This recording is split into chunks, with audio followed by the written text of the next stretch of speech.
স্বচ্ছলত থকা প্ৰতিবাদস্থলীত বহি থকা সন্মানীয় আমাৰ NRHMৰ কৰ্মীবৃন্দ, মই কংগ্ৰেছ দলৰ মহিলা কংগ্ৰেছৰ সভানেত্ৰী হিচাপে আপোনালোকৰ ইয়াত উপস্থিত হৈছে। মোৰ লগত মোৰ সহকৰ্মী ৰবিউল বৰগোহাঁই ডাঙৰীয়াও আহিছে।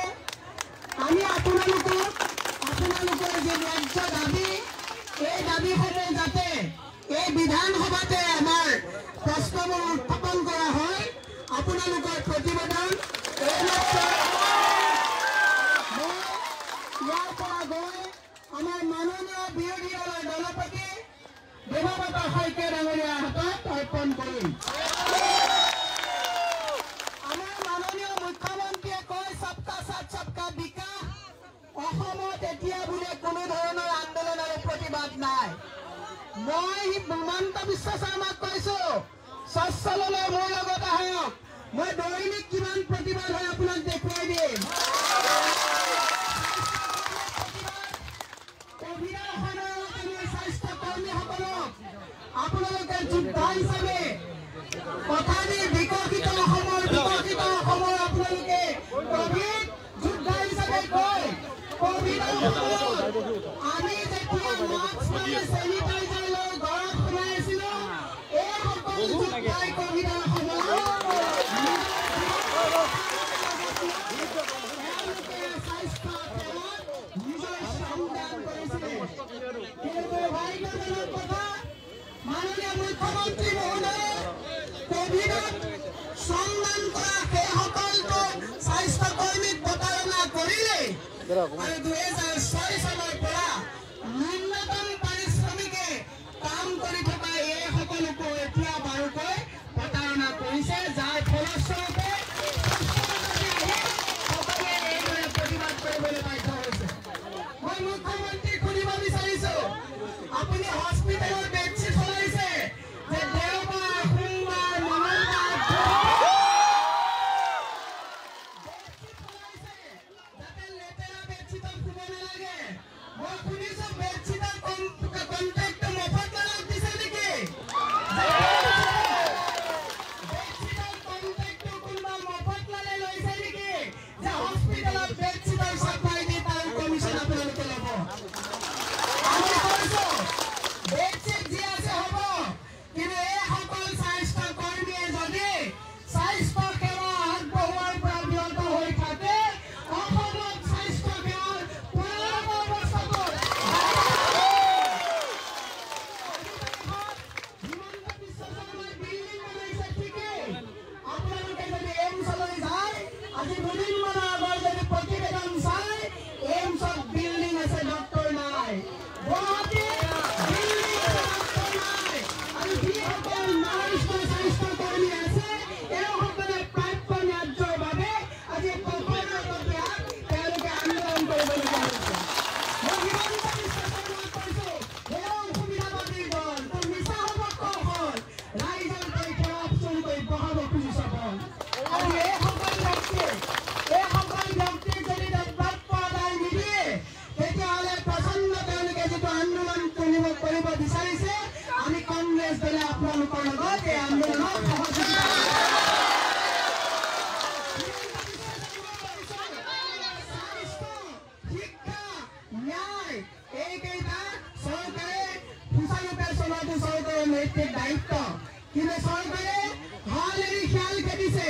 চৰকাৰে এতিয়া বেলেগৰ গাত চিকুটিবলৈ গৈ বেলেগৰ পাৰিবাৰিক কথাত ব্যস্ত হৈছে। কিন্তু চৰকাৰে পাহৰি গৈছে যে এইসকল কৰ্মী আজি ইয়াত বহাৰ কাৰণে আজি কিমান ৰোগী আজি আমাৰ সচল অৱস্থাত থাকিবলগীয়া হৈছে। দুৰ্ভাগ্যজনক কথা, হিমন্ত বিশ্ব শৰ্মাক মই আজি স্বচ্ছলৰ পৰা অনুৰোধ জনাইছো যে বহুত হ'ল, আপুনি কৈছে প্ৰতিবাদ হোৱা নাই। কেৱল যে স্বাস্থ্যকৰ্মীয়ে প্ৰতিবাদ কৰিছে এনেকুৱা নহয়, গৌমিত্ৰ কৃত্ৰিম প্ৰজননৰ সেইসকল কৰ্মীয়েও আজি তাত প্ৰতিবাদ কৰিছে। অনিয়মীয়া শিক্ষকসকলে প্ৰতিবাদ কৰিছে। পলিটেকনিকৰ যিসকল স্কিল যিসকল আমাৰ কৰ্মী তেওঁলোকে প্ৰতিবাদ কৰিছে। ৰান্ধনীসকলে প্ৰতিবাদ কৰিছে। ব্যৱসায়ীসকলৰ যে অৱস্থা নাইকিয়া হৈছে, মাতৃ সমাজে চোৱা দামত আজি তাৰিখত পাকঘৰত বজাৰ নিব নোৱাৰা এটা পৰিস্থিতি হৈছে। আৰু তুমি এডভান্টেজ আসাম পাতিবলৈ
তাকে কৈ মই বক্তব্য সামৰণি মাৰিছোঁ।